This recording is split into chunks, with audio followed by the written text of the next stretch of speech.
नमस्कार दर्शक बंधु आज हेउची फेब्रुआरी मास 22 तारिख रविवार। आज दिन जाकर गुरुत्वपूर्ण खबर उपरे आसंतु नजर पकेबा। प्रथमे एणिकी जंगल रे भोजी मना।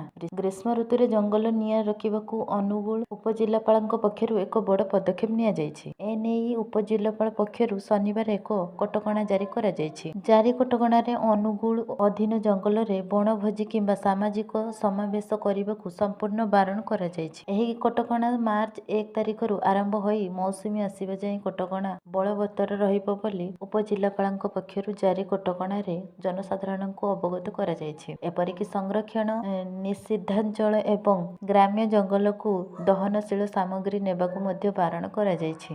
दहनशील सामग्री दियासिली लाइटर तेल नेबाकू संपूर्ण बारण होइछि। जिला प्रशासन पक्षरु जारी नियम को उल्लंघन कले कठोर कार्यानुष्ठान ग्रहण करा जिवो बोली जिला प्रशासन पक्षरु चेतावनी दिया जायछि। परवर्ती खबर 80 कोटी लोकଙ୍କ राशन व्यवस्था को बदलाई देवो एआई। विलंब एवं बाहाना भली अभियोग रे लागिबो रोक। एणिकी देशर प्राय 80 कोटी लोकଙ୍କୁ बंटन करा जाउथिबा राशन को एआई सहायता रे अधिक स्वच्छ करा जिवो। नूतन व्यवस्था अनुसार शस्य संग्रह ठारू आरंभ करी गोदाम परिवहन एवं राशन दुकान रे संरक्षण पर्यंत समग्र व्यवस्था को डिजिटल भाବରେ तदारक करा जिवो। एहा कम ओजन विलंब एवं बाहाना भली अभियोग को रखिबो। समस्त पर्याय रे सूचना ऑनलाइन रे रेकॉर्ड करा जिवो, जहा त्रुटिर संयोग ह्रास करिवो एवं दायित्व स्थिर करिबा सहज करिवो। सरकार राशन सिस्टम को स्मार्ट पीडीएस नामक एक समन्वित डिजिटल प्लेटफॉर्म में संयुक्त करिसंती। एहा एआई को राशन कार्ड विवरणी, शस्य आवंटन, स्टॉक स्थिति, राज्य गुड़िक पठाण एवं स्टोर गुड़िकरे बंटन उपरे नजर रखिबाकू सक्षम करिवो। परवर्ती खबर 15 घंटा मध्य प्रबल वर्षा अलर्ट। झड़ वर्षा हेबा नहीं चेताइला आईएमडी। आईएमडी अनुଯାयी दिल्ली समेत उत्तर भारत, मध्य पूर्व एवं पश्चिम भारत रे मध्य पाग स्पष्ट रहिछि, किंतु दक्षिण भारत रे प्रबल गरम हेउछि एवं प्रबल वर्षा हेबार संभावना अछि। आज फेब्रुआरी 21 तारिख रे तीनोटी दक्षिण राज्य केरल, तमिलनाडु एवं कर्नाटक रे झड़ वर्षा सहित प्रबल वर्षा हेबार संभावना अछि।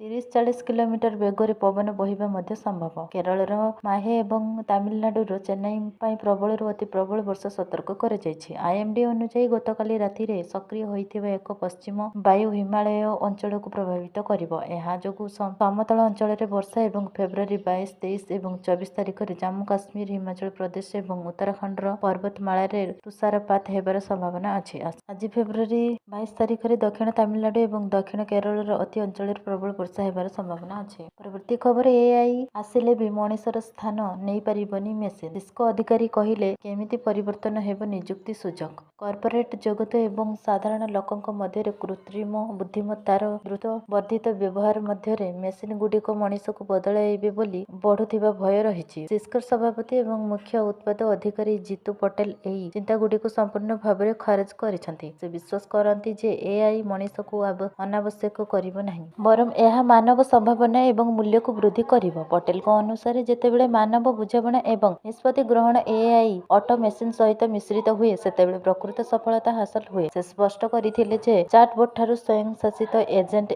पर्यंत एआई सिस्टम गुड़िक द्रुत गति रे अग्रगति करुछंती, किंतु सेगुड़िक मानव क्षमता वृद्धि करिबा पई डिजाइन करा जायछि, सेमानकु बदलाइबा पई नुहे। भविष्यतर कर्मक्षेत्र एपरि हेबो जेउठारे मेसिन गुड़िक व्यापक भाବରେ ବ୍ୟବହାର କରାଯିବ, किंतु मनीष मूल स्थान रे रहिबे।